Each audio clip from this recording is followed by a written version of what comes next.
before we open up the question and answer, I wondered if the panelists wanted to comment on each other's presentations or ask questions of each other. Scott. I just want to mention that I had no idea that Heather was going to mention RightsLink. I am the creator of RightsLink. It's not. I don't want to say a strong opinion one way or the other on commercial reuse or whatever. But there was since I didn't do my own introduction, I didn't mention that I created RightsLink, and I had no idea that she was going to give such a strong shout out. Just in the interest of full disclosure, transparency. Because it's being recorded and some people might rely on it, let me just say, Heather made a number of statements about what the law is that I just have to say are inaccurate, and I don't have time to go point by point, but just be aware. Things like the example of your open access symbol, the moral rights are not nearly as robust as you represented, and there are a couple of other issues where the law is just not what it is. I'm sorry, could you hear what, Michael, do you hear? Because I think the microphone out here. This one is on. It's on. Yeah. It's Okay. Okay, I didn't thank you, Michael, and is this on? Yeah. Yes. Okay. And I would agree, and I didn't get around to inviting everybody to participate in the discussion on the global open access list. If you don't have time to answer all these concerns that I'm bringing up here, please get on this public discussion list where people are who are not from CLOS are saying what CLOS is doing and how they're using their licenses. And it would be nice to have someone who actually knows and is from CLOS and can give us authoritative answers. We'd appreciate it.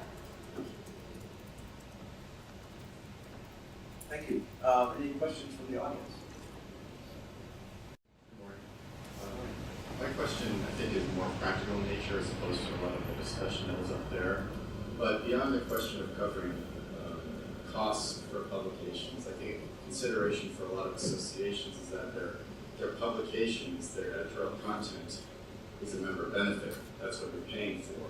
So how do you reconcile whatever desire there may be for open access to preserving a key benefit of the association in the first place?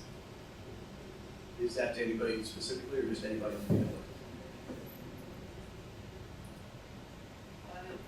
I'd like to take this one. I think if the only purpose for people to join your association is so that otherwise they would not get access to the works in your journal, then you might want to rethink whether there's a real need for your association, if there's a better way to disseminate that knowledge. I don't mean to dismiss your membership question. I think that's a really important question that many associations need to rethink nowadays their whole purpose. And is that a real benefit? Or if you're asking people, what's the benefit of being part of this association? It's easy to answer, well, it's my subscription because it's real, it's concrete, it's easy to point to. But if that's the only reason, then maybe you don't need an association. Maybe new associations can arise that don't arise around that need. So I agree, and I think it is a problem. It's a holdover from the analog media, where access to the journal was used as a way to subsidize the cost of the annual meeting. And I agree with Heather. I think that model has outlived its time, and there are a lot of member benefits that can be given. Here's one radical suggestion: is understand that your members are provided free peer review for the commercially published journals that are competing with your journals. And why is it that members are providing this free service to your competitors? What if peer review was the member service? Imagine a world where we unbundle the journal, and I'm a researcher and I send my paper for review to the society, which essentially reviews it. And then the actual dissemination can be done by others on the web, but the key value is the peer review.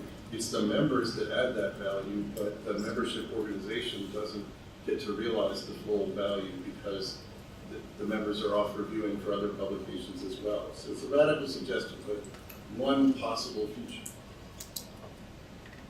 There's another question. Just on that last point, I'd say that for our organisation, we do have a bundled journal and a number do not, and a number of societies do not. We would really look at moving more into recognising that we're in the business of education rather than publishing. So that is another way to generate those kinds of revenue. But the one issue I had, and we were really quite recently to open access, partly because there was a debate as to which license specifically to go with, and that non-commercial aspect is really relevant to a number of authors. I know this. However, the problem is who pays for it, and those groups that are paying for it actually insist on CC BY. It definitely is the default for them, and that's going to be a hard ship to turn around, I think. So, yeah, that's just 2 cents there. Thank you. Any other questions, comments? Okay, well, we are ready for our first